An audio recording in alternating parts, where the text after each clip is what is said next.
తరం మారుతుంటే తత్వం కూడా మారుతుంది. పుట్టినరోజు పార్టీల పేరిట మూతి మీద మీసాలు రాని పిల్లలు కూడా పేటరేగిపోతున్నారు.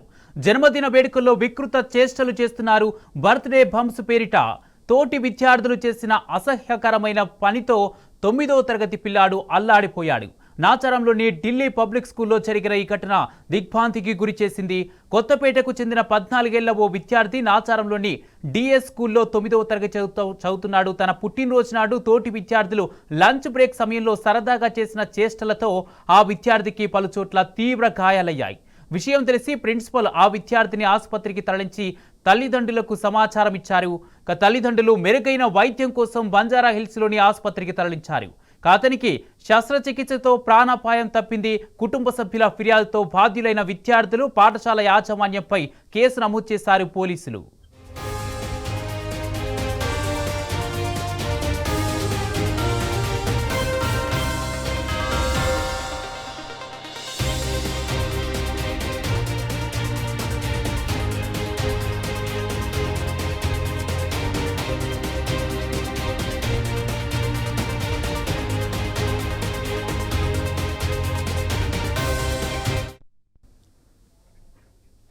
తరం మారుతుంటే తత్వం కూడా మారుతుంది. పుట్టినరోజు పార్టీల పేరిట మూతి మీద మీసాలు రాని పిల్లలు కూడా పేటరేగిపోతున్నారు.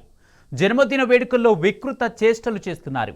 బర్త్డే బంప్స్ పేరిట తోటి విద్యార్థులు చేసిన అసహ్యకరమైన పనితో 9వ తరగతి పిల్లాడు అల్లాడిపోయాడు. నాచారంలోని ఢిల్లీ పబ్లిక్ స్కూల్లో జరిగిన ఈ ఘటన దిగ్భ్రాంతికి గురి చేసింది. కొత్తపేటకు చెందిన 14 ఏళ్ల ఓ విద్యార్థి నాచారంలోని డిఎస్ స్కూల్లో 9వ తరగతి చదువుతున్నాడు. తన పుట్టినరోజు నాడు తోటి విద్యార్థులు లంచ్ బ్రేక్ సమయంలో సరదాగా చేసిన చేష్టలతో ఆ విద్యార్థికి పలుచోట్ల తీవ్ర గాయాలయ్యాయి. విషయం తెలిసి ప్రిన్సిపల్ ఆ విద్యార్థిని ఆసుపత్రికి తరలించి తల్లిదండ్రులకు సమాచారం ఇచ్చారు. తల్లిదండ్రులు మెరుగైన వైద్యం కోసం బంజారా హిల్స్లోని ఆసుపత్రికి తరలించారు. అతనికి శస్త్రచికిత్సతో ప్రాణాపాయం తప్పింది. కుటుంబ సభ్యుల ఫిర్యాదుతో బాధ్యులైన విద్యార్థులు పాఠశాల యాజమాన్యంపై కేసు నమోదు చేశారు పోలీసులు.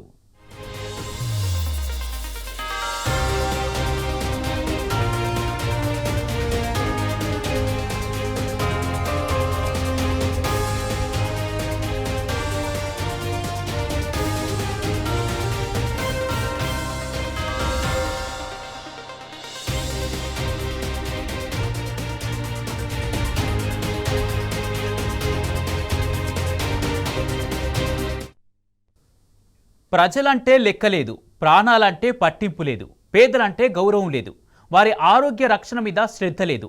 తాను తన సూట్ కేసులు, ఢిల్లీకి మూటలు, RRR పేరిట భూదంతాలు. ఇదే నా గుంపు మెస్రికి తెలిసిన పాలన. అనారోగ్యం బారిన పడ్డ వారికి చికిత్స అందించాల్సిన ఆరోగ్యశ్రీ పథకానికి సుస్థి చేసి పడుకోబెట్టింది రేవంత్ ప్రభుత్వం. ఎప్పటికప్పుడు బకాయిలను విడుదల చేయకపోవడంతో నెట్వర్క్ ఆసుపత్రులు చికిత్సలను ఆపేశాయి. డబ్బులు చెల్లిస్తేనే సేవలు అందిస్తామని తెగేసి చెప్పేశాయి. ఈ తతంగంతో ఆసుపత్రుల యాజమాన్యాలు రోగుల నుంచే ఖర్చులను ముక్కు పిండి వసూలు చేస్తున్నాయి. ఫలితంగా ఆరోగ్యశ్రీ పథకం ఉండి ఉపయోగం లేకుండా పోతోంది.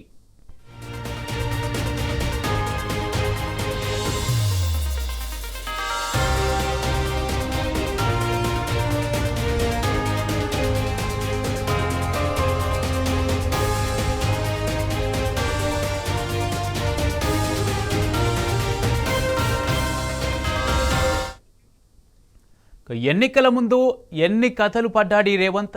కేసీఆర్ 5 లక్షలతో ఆరోగ్యశ్రీని నిలబెడితే తాను 10 లక్షలు ఇచ్చి పరిరక్షిస్తానని ప్రగల్భాలు పలికాడు. కానీ ఉన్నది పోయింది, ఉంచుకున్నది పోయిందన్నట్టు ఆరోగ్యశ్రీని పూర్తిగా గాలి కొదిలేశాడు. అటు ప్రభుత్వం, ఇటు ప్రైవేటు ఆసుపత్రుల వైఖరితో ఆరోగ్యశ్రీ రోగులు నలిగిపోతున్నారు.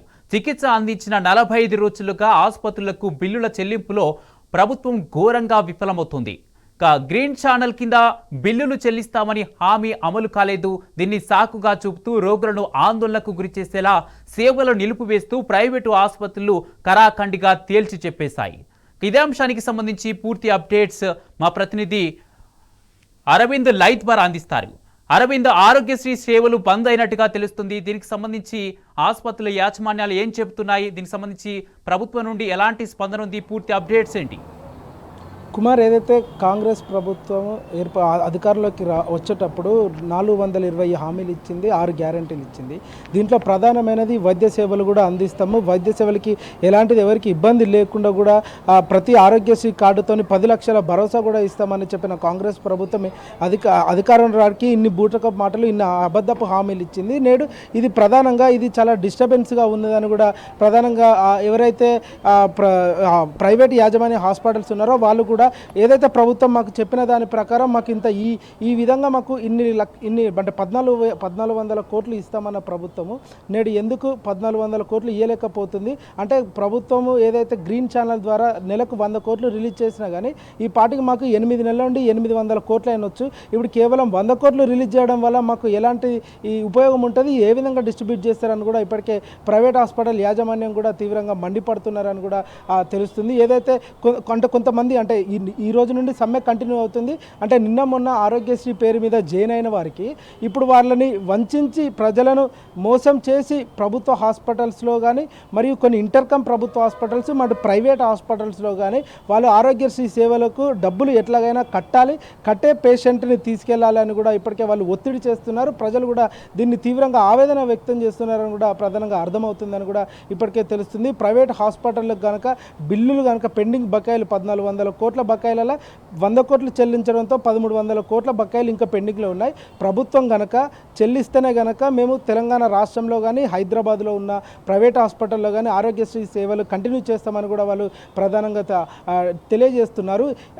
నిన్న ఏదైతే ఆరోగ్యశ్రీ CEO కానీ మరియు డైరెక్టర్ కానీ సంబంధించిన వ్యవస్థలో ఉన్న అధికారులు కానీ నిన్న సెక్రటేరియట్లో కానీ వైద్యశాఖ ఆరోగ్య మంత్రితో చర్చలు జరిగిన అనంతరం కూడా ఎలాంటి స్పందన రాకపోవడం కానీ మరి ఎలాంటి చర్యల్లో భాగంగా ఎలాంటి ప్రతిఫలం రాకపోవడం కానీ ఇప్పటికే వాళ్ళు డిమాండ్ చేస్తున్నారు. మీరు డిసైడ్ చేసుకొని 100 కోట్లు రిలీజ్ చేస్తే ఏ హాస్పిటల్ కానీ ఎవరికి కానీ ఉపయోగపడుతుందని కూడా ఇప్పటికే వాళ్ళు తీవ్రంగా మండిపడుతున్నారని కూడా అర్థమవుతుంది. అంటే కాంగ్రెస్ ప్రభుత్వంలో పేదోడు కేవలం చేయించుకోవడం అంటే వైద్యం చేయించుకోవడమే శాపంగా మారిందన్న విధంగా కూడా ఇప్పటికే వాళ్ళు ప్రధానంగా డిమాండ్ చేస్తున్నారు. ఏదేమైనప్పటికీ కూడా బిల్లులు వెంటనే రిలీజ్ చేయాలి, చేసిన వెంటనే కూడా ఆరోగ్యశ్రీ సేవలు కంటిన్యూ చేస్తామని కూడా ఇప్పటికే వాళ్ళు ప్రధానంగా డిమాండ్ తెలియజేస్తున్నారు. అంటే తెలంగాణ రాష్ట్రంలో కానీ అటు ఆదిలాబాద్ నుండి మొదలు పెట్టుకుంటే ఇటు నాగర్ కర్నూలు గద్వాల్ దాకా కూడా ప్రతి ఒక్క తెలంగాణ రాష్ట్రంలో ప్రతి ఒక్క జిల్లాలో కూడా ఇప్పటికే ఆరోగ్యశ్రీ సేవలు బంద్ అయినాయని కూడా ప్రధానంగా వాళ్ళు డిమాండ్ చేస్తున్నారు. అంటే ప్రజలు కూడా కాంగ్రెస్ ప్రభుత్వంపై వ్యతిరేకతంగా తీవ్రంగా ఆగ్రహం కూడా వ్యక్తం చేస్తున్నారు. అంటే ఏ సెక్టర్లో చూసినా కూడా ఇప్పటికే వాళ్ళు తీవ్రంగా మండిపడుతున్నారు. అంటే ఒక దిక్కు స్కాలర్షిప్ విషయంలో కానీ, ఒక దిక్కు ఏఎన్ఎం విషయంలో కానీ, ఒక దిక్కు నిరుద్యోగులది రియంబర్స్మెంట్ గ్రూప్ 1 ఇష్యూ కానీ, మరి విద్యార్థుల రియంబర్స్మెంట్ కానీ ఇలాంటి ఇష్యూలు కూడా ప్రతి ఒక్కటి తెరపైనకి వచ్చి కాంగ్రెస్ ప్రభుత్వాన్ని చాలా విద్యార్థులను కానీ ప్రతి ఒక్కరిని కానీ కాంగ్రెస్ ప్రభుత్వం ఇప్పటికే తీవ్రంగా ఇబ్బందులు పెట్టిందని కూడా తెలియజేసుకోవచ్చు. ఏదైతే రానున్న రోజుల్లో కూడా తెలంగాణ రాష్ట్ర వ్యాప్తంగా కూడా ఆరోగ్యశ్రీ బిల్లులు చెల్లించకపోతే మాత్రం రాష్ట్ర వ్యాప్తంగా నిరసనలు తెలియజేసే అవకాశాలు ఉంటాయి. ఏ ప్రైవేట్ హాస్పిటల్లో కూడా ఇంటర్కమ్ ప్రైవేట్ గవర్నమెంట్ అలాంటి హాస్పిటల్లో కూడా ఆరోగ్యశ్రీ సేవలు పనిచేయాయి, రేపటి నుండి బంద్ చేస్తున్నామని కూడా ఇప్పటికే వాళ్ళు నిన్న అల్టిమేటం జారీ చేశారు. అది ఈరోజు కూడా కొనసాగే పరిస్థితి కూడా కనిపిస్తుంది. ఇప్పటికే కొంతమంది ఆరోగ్యశ్రీ సేవలకు పోయి చూయించుకుందామనే వాళ్ళు కూడా హాస్పిటల్ దగ్గర నుండి కూడా వాళ్ళు తీవ్రంగా ఇబ్బంది పాలవుతున్నారని కూడా ప్రధానంగా కనిపిస్తుంది. ఈరోజు ఉదయం నుండి అంటే కొంతమంది ఇప్పటికే క్యూ లైన్లో కూడా ఉన్నారని కూడా తెలుస్తుంది. అంటే వాళ్ళు ఆరోగ్యశ్రీ సేవలు నడుస్తున్నాయి కావచ్చు అని కూడా వేరే ఊర్ల నుండి పట్టణానికి వచ్చి చూయించుకుందాం అనుకున్నారు. కానీ ఆరోగ్యశ్రీ సేవలు బంద్ అయినాయని తెలిసిన తర్వాత కూడా తీవ్రంగా వాపోతున్నాడు. ఏదైతే బీఆర్ఎస్ ప్రభుత్వంలో కేసీఆర్ హయాంలో ఉన్నప్పుడు వైద్య రంగాన్ని అందలం ఎక్కిస్తే కాంగ్రెస్ ప్రభుత్వం మాత్రం తీసి రోడ్డు మీద ఎక్కించిందని కూడా చెప్పుకోవచ్చు. ప్రతి ఒక్క వర్గానికి కూడా ప్రియారిటీ ఇచ్చి వాళ్ళని ముందు వరుసలో ఉండి ముందు యోధుడిలా ఉండి కేసీఆర్ ఏదైతే వైద్య రంగంలో అన్ని అంటే అటు ఆశా వర్కర్లు కానీ ఇటు ఏఎన్ఎంసీ కానీ మరియు డాక్టర్స్ కానీ జూనియర్ డాక్టర్స్ కానీ మెడికల్ అంటే కొరత లేకుండా చేయడం కానీ ఇలాంటి ప్రతి ఒక్కరు కూడా కేసీఆర్ గారు ఎప్పుడో ప్రతిష్టాత్మకంగా ఇలాంటి ప్రాజెక్టులు చేపట్టారు. కానీ కాంగ్రెస్ ప్రభుత్వం వచ్చిన తర్వాత అసలు మెడికల్ పైన రివ్యూ లేదు, ఒక మందుల పైన రివ్యూ లేదు, అసలు ఎలాంటి దానిపైన అంటే కాంట్రాక్ట్ పద్ధతుల ద్వారా నియామకమైన వాళ్ళకు కూడా జీతాలు లేక ఇప్పటికే తీవ్రంగా ఆవేదన వ్యక్తం చేసుకున్నారు. ఏదేమైనప్పటికీ కూడా రేపటి లోపు కనుక ప్రభుత్వం పిలిచి ప్రైవేట్ యాజమాన్యంతో చర్చలు జరపకపోతే మాత్రం రానున్న రోజుల్లో మాత్రం ప్రైవేట్ హాస్పిటల్లో తీవ్రంగా ఉద్యమిస్తాము, ఎక్కడ కూడా ఆరోగ్యశ్రీ సేవలు చేయవని కూడా ఇప్పటికే వాళ్ళు డిమాండ్ చేస్తున్నారు. కుమార్. అయితే అరవింద్, అంటే గత కేసీఆర్ ప్రభుత్వంలో 5 లక్షల రూపాయలతో ఆరోగ్యశ్రీ పథకాన్ని అద్భుతంగా తీర్చిదిద్దారు, అద్భుతంగా పేదలందరికీ అందించారు. ఆ టైంలో అధికారంలోకి రావడానికి రేవంత్ రెడ్డి అనేక హామీలు ఇచ్చారు. అందులో ఆరోగ్యశ్రీ పథకాన్ని కూడా 10 లక్షల రూపాయలకు పెంచుతామని చెప్పేసి ప్రగల్భాలు పలికిన సిచ్యువేషన్. ఆ టైంలో ప్రజలందరూ కూడా యాక్సెప్ట్ చేశారు, ఆ తర్వాత గెలిపించారు. ఇప్పుడు 22 నెలల సమయం గడిచినప్పటికీ ఇప్పటికీ బకాయిలు చెల్లించకపోవడం, దానికి సంబంధించి ప్రైవేటు లింక్స్ హాస్పిటల్స్ అన్ని కూడా, నెట్వర్క్ హాస్పిటల్స్ కూడా అన్ని ఇప్పుడు బంద్ చేసిన పరిస్థితి ఆరోగ్యశ్రీని. మరి పేదల పరిస్థితి ఏంటి? ఇలాగే కంటిన్యూ అయితే సిచ్యువేషన్ ఏంటి? పేద ప్రజలు ఏం చెప్తున్నారు? దీనికి సంబంధించి అధికారుల నుంచి ఎలాంటి స్పందన వస్తుంది? అయితే కాంగ్రెస్ ప్రభుత్వం ఏం చేసిందనంటే, కేసీఆర్ గారు ప్రతి ఒక్క ఆరోగ్యశ్రీ కార్డు మీద 5 లక్షల బెనిఫిట్ చేశాడు. కానీ కాంగ్రెస్ ప్రభుత్వం కేవలం అధికారంలోకి రావడానికి కేవలం ఒక్కొక్క ఆరోగ్యశ్రీ కార్డు పైన 10 లక్షలు మేము ఇస్తున్నాం అన్నట్టు కూడా గొప్పలు చెప్పుకున్నది. కానీ ఇప్పుడు కేసీఆర్ ఇచ్చిన 5 లక్షలు కాకుండా ₹1 కూడా ప్రభుత్వం దగ్గర నుండి ప్రైవేటు యాజమాన్యంకి వస్తలేదని కూడా ఇప్పటికే వాళ్ళు వాపవుతున్నారు. గత ప్రభుత్వంలో అయినా మాకు 5 లక్షలు ఒక కార్డుకి మాకు బెనిఫిట్ పెడితే మాకు నెలనాడు ఇన్ని లక్షల కోట్లు మాకు రిలీజ్ అయ్యేది. కానీ ఇప్పుడు ₹1 కూడా రిలీజ్ అవుతలేదు. కొన్ని 100 కోట్ల బిల్లులు కూడా పెండింగ్లో బకాయి ఉన్నాయని కూడా వాళ్ళు ప్రైవేట్ యాజమాన్యం తెలుపుతున్నారు. కానీ వీళ్ళందరూ అధికారుల దగ్గరికి పోయినప్పుడు, ఆరోగ్యశ్రీ సీఈఓ దగ్గర పోయినప్పుడు, మరియు డైరెక్టర్ దగ్గర పోయినప్పుడు కూడా ఎవరి దగ్గర నుండి కూడా ఎలాంటి స్పందన రాకపోవడము, వాళ్ళు మీటింగ్ పెట్టుకొని కొంత అమౌంట్ రిలీజ్ చేస్తామని తెలిపినప్పుడు మరి ఏ హాస్పిటల్కి ఎంత డిస్ట్రిబ్యూషన్ చేస్తారనేది కూడా ఇప్పటికే ఆ ప్రైవేట్ యాజమాన్యులందరూ సందిగ్ధంలో పడ్డారని కూడా ప్రధానంగా మనకు అర్థమవుతుంది. వాళ్ళు కూడా ఈ ప్రభుత్వాన్ని కూడా హెచ్చరించేది కూడా ఒకటి, పేదలకు నాణ్యత అయిన వైద్యం కావాలన్నా కూడా పేదలు ఎక్కడ నుంచి దూర ప్రాంతాల నుండి వచ్చి ప్రైవేట్ హాస్పిటల్లో చికిత్స పొందాలన్నా కూడా అది కేసీఆర్ ప్రభుత్వం ఉన్నప్పుడే సాధ్యమైంది. కానీ కాంగ్రెస్ ప్రభుత్వంలో ఉన్నప్పుడు కూడా అంటే 22 నెలల నుండి ఇప్పటికి కూడా ఒక బిల్లు కూడా రాకపోవడం, అంటే గతంలోనే ఏదైతే వైద్య శాఖ ఆరోగ్య మంత్రికి చెప్పినప్పుడు, మరి ముఖ్యమంత్రి చెప్పినప్పుడు, సిఎస్ గారికి చెప్పినప్పుడు కూడా మాకు బిల్లులు రిలీజ్ చేయండి, రిలీజ్ చేయకపోతే మాత్రం మేము ఆపుతున్నామని గతంలో చెప్పినప్పుడు కూడా కేవలం నామమాత్రంగానే సీఈఓ గారు కానీ మీరు కంటిన్యూ చేసుకోండి, దాని తర్వాత ఏమైనా ఉంటే ప్రభుత్వంతో మాట్లాడి మీకు గ్రీన్ ఛానల్ ద్వారా ప్రతి నెల 100 కోట్లు రిలీజ్ చేస్తామని అన్నారు. అంటే జనవరి నుండి ఇప్పటి వరకు ప్రతి నెల గ్రీన్ ఛానల్ ద్వారా 100 కోట్లు రిలీజ్ చేస్తే ఇప్పుడు ఆ పరిస్థితి రాకపోవు కదా, 800 కోట్లు మాకు క్లియర్ అవ్వు కదా, ఇంకా 1400 కోట్లలా. కానీ మీరు రిలీజ్ చేయకపోవడం కాక ఎలాంటి పైసలు లేక రాక పేదోడు వైద్యం చేసుకున్నాడే శాపంగా మారిందనే విధంగా కూడా తెలంగాణ రాష్ట్రంలో కూడా ప్రధానంగా కనిపిస్తుంది. Kumar, right, thank you Aravind. RRR పేరుతో చిన్న సన్నకారు రైతుల భూములను చెరబట్టేందుకు రేవంత్ సర్కారు కుట్రలు చేస్తుందని పలు పార్టీల నేతలు మండిపడుతున్నారు. RRR అలైన్మెంట్పై వెనక్కు తగ్గకపోతే రైతులతో కలిసి పోరాటాన్ని ఉధృతం చేస్తామంటున్నారు.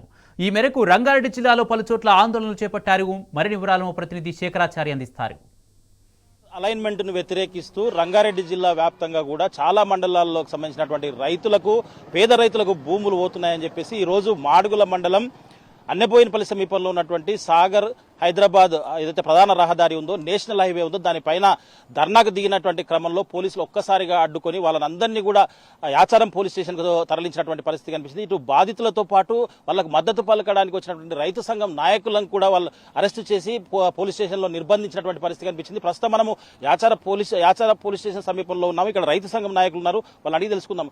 ఈ RRR సంబంధించినటువంటి అలైన్మెంట్ మార్పుపై అసలు నిజంగా కూడా ఎవరికి అన్యాయం జరుగుతుంది, ఎట్లా జరుగుతుందంటారు?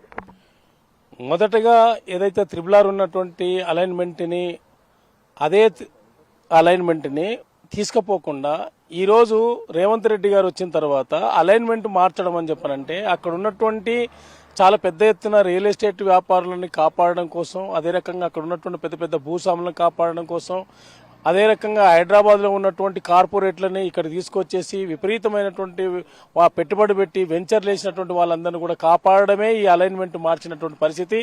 ఈనాడు ఉన్నటువంటి ఏ ప్రాంతం నుంచి అయితే వస్తూ ఉందో అక్కడ ఉన్నటువంటి ఎస్సీలు, ఎస్టీలు, అదే రకంగా బీసీలు 1 ఎకరం నుంచి 5 ఎకరాల లోపు ఉన్నటువంటి వాళ్ళే వేలాది మంది ఉన్నారు. వాళ్ళు గగ్గోలు పెడతా ఉన్నారు, వాళ్ళు గోడు వినిపించుకున్నటువంటి పరిస్థితి ఈ ప్రభుత్వం లేదు. అదే రకంగా అక్కడ ఉన్నటువంటి ఎమ్మెల్యే దాదాపు ఇన్ని రోజుల నుంచి గొడవలు జరుగుతూ ఉంటే, రస్తారోకో చేస్తూ ఉంటే, ఎంఆర్ఓ దగ్గరికి వస్తూ ఉంటే, ఆర్డీఓ దగ్గరికి వస్తూ ఉంటే, రకరకాలుగా సంబంధించినటువంటి హెచ్ఎండి దగ్గర పోయి దరఖాస్తులు పెడతా ఉంటే ఇప్పటికి కూడా కనీసం మరి ఓట్లు వేయించుకున్నటువంటి ఎమ్మెల్యే గ్రామాలకు రావాల్సినటువంటి అవసరం ఉంది, గ్రామ సభ పెట్టవలసినటువంటి అవసరం ఉంది, గ్రామ సభలో ఆమోదం తీసుకోవాల్సినటువంటి అవసరం ఉంది, రైతులని సంబంధించినటువంటి కన్విన్స్ చేయాల్సినటువంటి అవసరం ఉంది.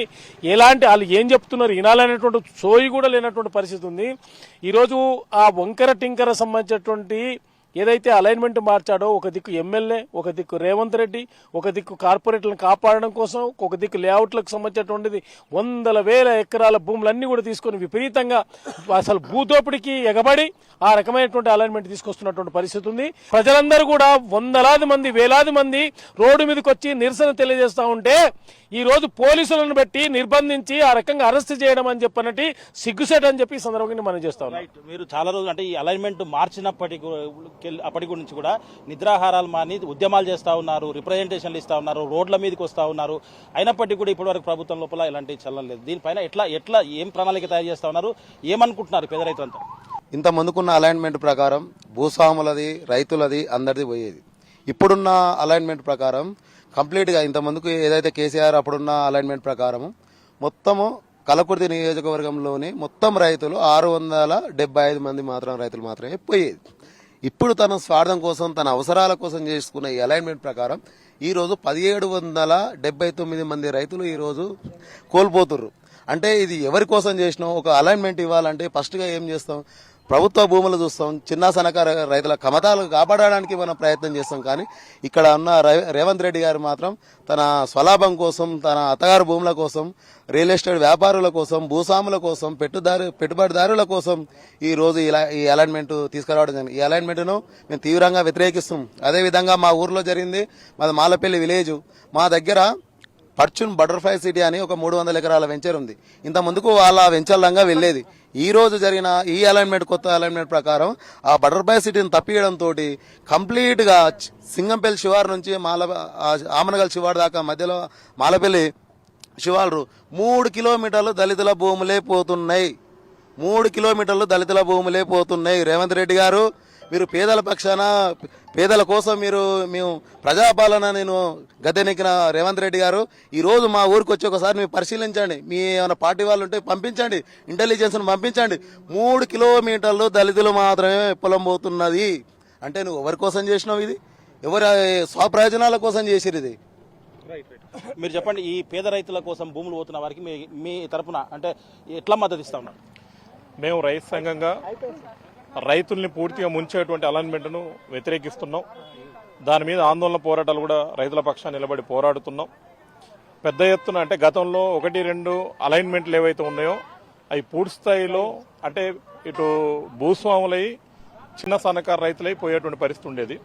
2వ అలైన్మెంట్లో కూడా అంటే రేవంత్ రెడ్డి అత్తగారి భూములు కానీ, కసిరెడ్డి నారాయణ రెడ్డి ఆ సొంత అనుచరులే కానీ ఆ నారాయణ రెడ్డి భూములు కాపాడుకునే ప్రయత్నం జరుగుతుంది. దాంతోపాటు అనేక మంది రియల్ ఎస్టేట్ వ్యాపారులు, ప్రభుత్వానికి అండగదండగా ఉండేటువంటి రియల్ ఎస్టేట్ వ్యాపారుల భూములు పోకుండా పేదల భూములు 1-2 ఎకరాలు ఉన్నటువంటి పేదల భూములు మాత్రమే పోయేదానికోసం ప్రయత్నాలు జరుగుతున్నాయి. దీనివల్ల పూర్తి స్థాయిలో పేదలంతా నిరాశ్రయమైనటువంటి పరిస్థితి ఉన్నది. అంటే ప్రభుత్వం మేము చెప్పదలుచుకున్నది ఏంటంటే, తల్లికి గంజి పోయినోడు పినతల్లికి బంగారు గాజులు పెట్టినట్టు ఈ గ్రామాలలో ఉన్నటువంటి గుంతల రోడ్లలో కనీసం తట్ట మట్టి కూడా పోసేటువంటి పరిస్థితి ప్రభుత్వం లేదు.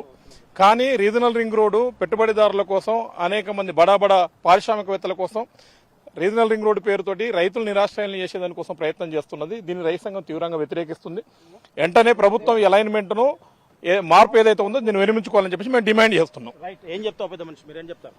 RRR అలాట్మెంట్ పాతది ఉండే కేసీఆర్ ప్రభుత్వంలో పెట్టినప్పుడు అదే ఉంటే దాన్ని అలాట్మెంట్లోనే 375 మంది చిన్న సన్నకారు రైతులు, ఓసీలు, రెడ్డిలు అన్ని కులాలు తక్కువగా భూములు పోతున్నాయి, ఎక్కువగా గవర్నమెంట్ భూములు ఉన్నాయి.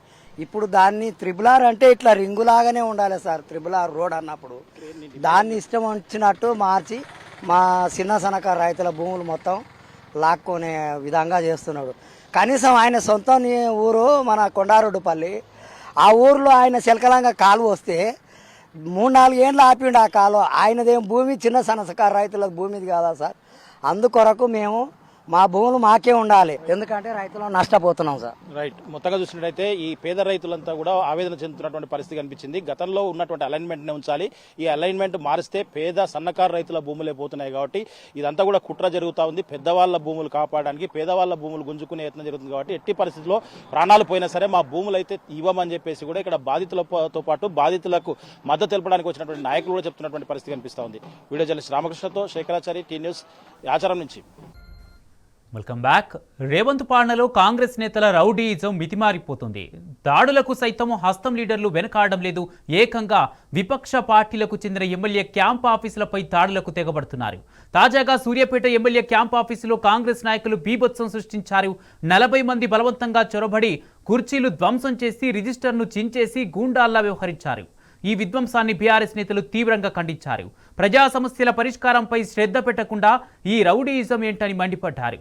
పోలీసులు వెంటనే బాధితులను గుర్తించి తగిన శిక్ష పడేలా చూడాలని గులాబీ లీడర్లు డిమాండ్ చేశారు. ఇలాంటి దాడులకు భయపడేది లేదని తేల్చి చెప్పారు.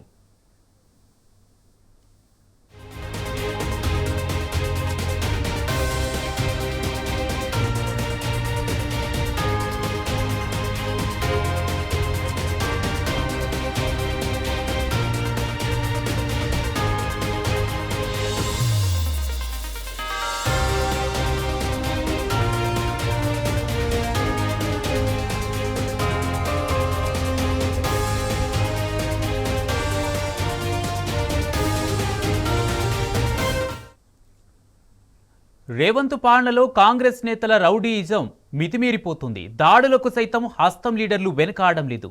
ఏకంగా విపక్ష పార్టీలకు చెందిన ఎమ్మెల్యే క్యాంప్ ఆఫీసులపై దాడులకు తెగబడుతున్నారు. తాజాగా సూర్యాపేట ఎమ్మెల్యే క్యాంప్ ఆఫీసులో కాంగ్రెస్ నాయకులు బీభత్సం సృష్టించారు. 40 మంది బలవంతంగా చొరబడి కుర్చీలు ధ్వంసం చేసి రిజిస్టర్ను చించేసి గూండాల్లా వ్యవహరించారు. ఈ విధ్వంసాన్ని బీఆర్ఎస్ నేతలు తీవ్రంగా ఖండించారు.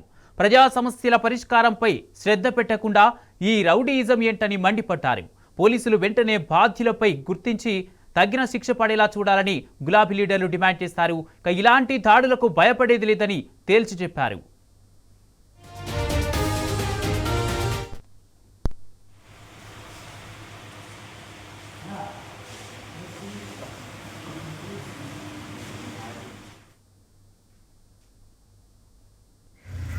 ఎమ్మెల్యే గారు, గౌరవ